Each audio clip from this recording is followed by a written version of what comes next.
In what has already been a wild spring transfer portal, we got news from John Talty at CBS that Curt Cignetti believes that there are a few schools that are operating with $40 million available to them. Let's talk about what that means. What's up, kinfolk? It's RJ Young. I am not on a step mill. If this is your first time watching the #1 college football show, welcome. Thank you for joining us here. We talk college football year round. So if that is something you are into, go ahead and hit that subscribe button, like this video, and answer this question in the comments below.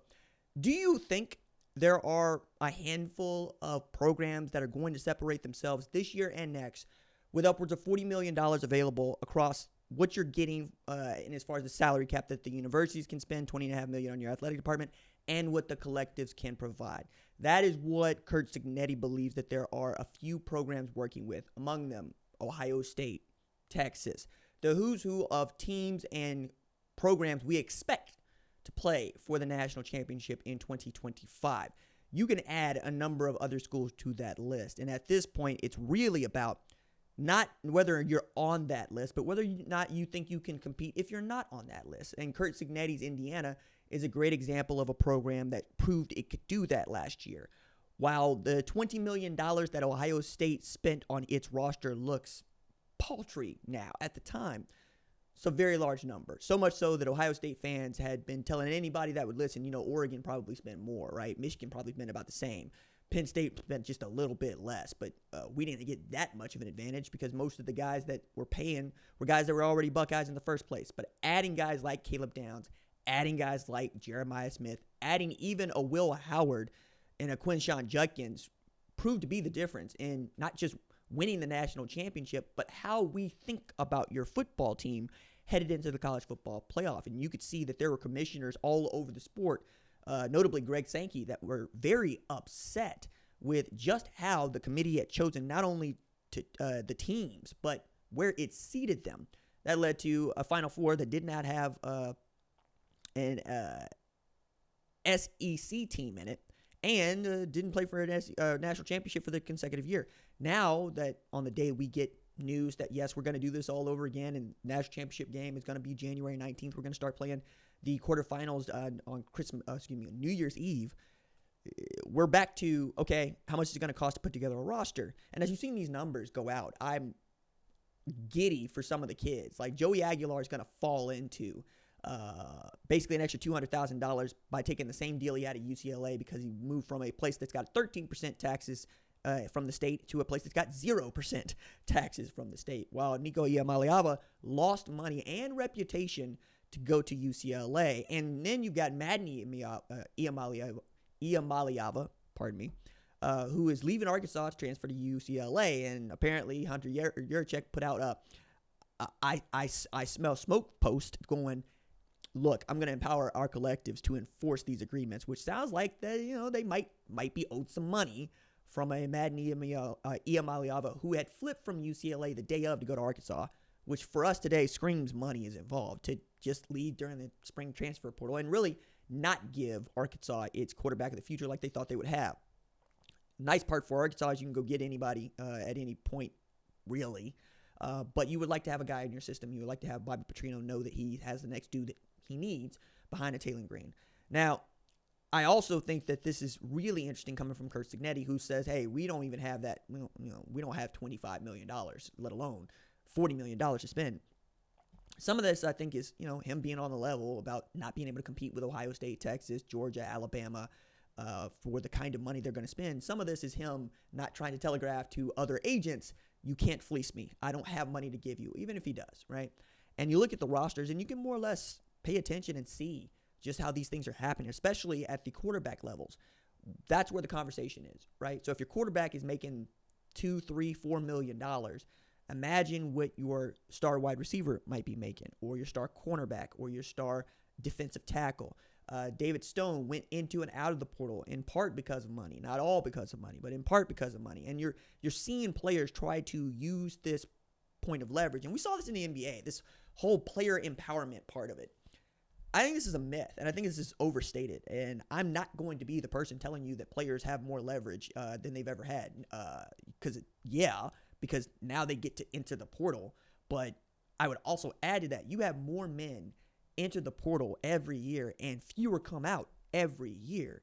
Going into the portal does not mean you come out. You can be lost forever. You could stop playing ball and be forced to either sit out or go to a place that you otherwise wouldn't want to go just so you could be on scholarship again. It's not as cut and dry as you think, but when the money is this large for some individuals like Nico Iamaleava, and you can see the production they put out, you have to ask questions about what it is that you're willing to sacrifice as we get closer and closer to, yes, we're going to spend money on people we like, but that's always been true. There's always been boosters. They're always willing to pay players. They're always willing to pay coaches to go away, and they are unwilling to let you forget who is in charge, all right? Boone Pickens Stadium is what it's called at Oklahoma State, okay? Anybody else thinks they're running that program before he passed is wrong, right? You look around. You can do this. Joe Jamil Field at Texas, you know? The man who watched UCLA beat Texas, and then on the day of the christening of his field and said, hey, how much to take my damn name off the field? It's funny. The king of torts out here being funny. Also calling other attorneys fat boy in court, because that's the kind of man that he was. That's how he gets down. You got billionaires that want to see their programs be great. Phil Knight, not as vocal as Joe Jamil, but certainly got his hands all over Oregon and what they're doing. They want a national championship. They want their first national championship. I think as I went through the story that Talty reported, and I'm looking at just how many players went into the window just in the last few days, you're talking over 500 players. There aren't homes for all 500 players. Starting with, we have a roster cap now. It used to be you have as many players on your team as you wanted. Matter of fact, one of my favorite stats to quote about the 1995 Nebraska Cornhuskers, who are one of the greatest national championship teams ever. They had 143 players on the roster. How do you do that? Well, you take use of what was then called Prop 48, which means guys that didn't have the academics to get in right away. You could gray shirt, blue shirt, keep them on campus until such a time as they made their grades and were able to pass through as college students, and then you put them on. You could have as many walk-ons as you wanted. And when you have that many players, you have a number of bodies you can continue to throw at drills. You have a number of bodies you can continue to throw at team period. You can get sharper just by having more guys, and you're that much more imposing a team.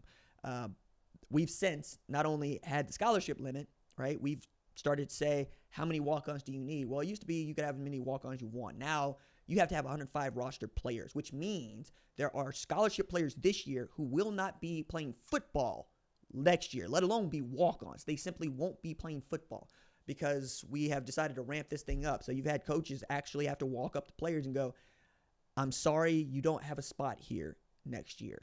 So if you are this person that believes that this is the player empowerment era, you'd be wrong. And Tennessee is at the sharp end of this conversation with, no, Nico, you're not going to hold us ransom with this. And Arkansas is going, you're going to owe us money, and we're going to come get it. Meanwhile, you've seen Tennessee go, Joey Aguilar being the best available. Let's go get him. Let's pay him what he was getting paid, the market offer. Let's also acknowledge he's going to be making more because of the state that he would be residing in when he received those checks, and go from there. Also, Joey's going to have an opportunity to start on a team that made the playoff last year. And perhaps Tennessee can play the kind of ball that they wanted to play that they couldn't play with Nico, which is kind of fascinating because Nico was supposed to come in to be Hendon Hooker, right? To be the guy that was the guy to take them to a national championship. But that offense they ran last year was built around the run because Nico couldn't sling it downfield, get rid of the football. Maybe Joey Aguilar can do that. Aguilar airtime jerseys might be the kind of things that people wear to say, hey, you're not going to treat us like this, especially for those of us that paid quite literally for the privilege to call ourselves, in my case, a Sooner or part of the Golden Hurricane, right? If you call yourself a Vol, most of the time you got people that went to school there. You are putting people through school there. You even got your diploma from there. Guys that don't have to pay for that privilege, we're going to treat you that way, right? There's something you have to earn here. I say this about Oklahoma players, and I think Tennessee fans will back me up on this, and anybody else, frankly, Ohio State fans as well. That name on the front, that's lent to you. That's mine. That belongs to me. If it says Oklahoma across your chest, that's my name. I live here. I went to school here. I have to live here after you are gone. The name on the back, that's yours. But we remove those two, just like the numbers. Give me back that name on the front in the same shape that I gave it to you. And that is really what the money comes down to. Do not disrespect the people who are signing the checks. It's that simple.